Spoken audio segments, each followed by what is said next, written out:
મહત્વના સમાચાર ભાભરથી મળી રહ્યા છે। ભાભર નજીક એક હિટ એન્ડ રનની ઘટના સામે આવી છે। હિટ એન્ડ રનમાં બાઇક સવાર 3ના ઘટના સ્થળે મોત નીપજ્યા હોવાનું જાણવા મળી રહ્યું છે। ઇકો ચાલકે બાઇકને અડફેટે લેતા એક મહિલા સહિત 3ના મોતની આશંકા વ્યક્ત કરવામાં આવી રહી છે। ઇકો ગાડીએ ગમખ્વાર અકસ્માત સર્જ્યો છે।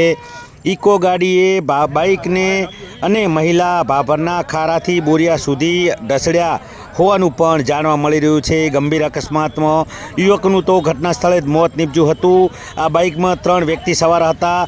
3 વ્યક્તિ લાખણી તાલુકાના વજ્જગઢ ગામના હોવાનું પણ જાણવા મળી રહ્યું છે। બાઇકને સાથે મહિલાને ઘસેડતા મહિલાનું પણ ઘટના સ્થળે મોત નીપજ્યું છે। ઇકો ચાલકે 4 કિલોમીટર સુધી બાઇક સાથે મહિલાને ઢસેડી હોવાનું પણ જાણવા મળી રહ્યું છે। આપ જોઈ રહ્યા છો આ દ્રશ્યો છે ભાભરના નજીકના, અને જ્યાં ઇકો ગાડીના ચાલકે 3 લોકોને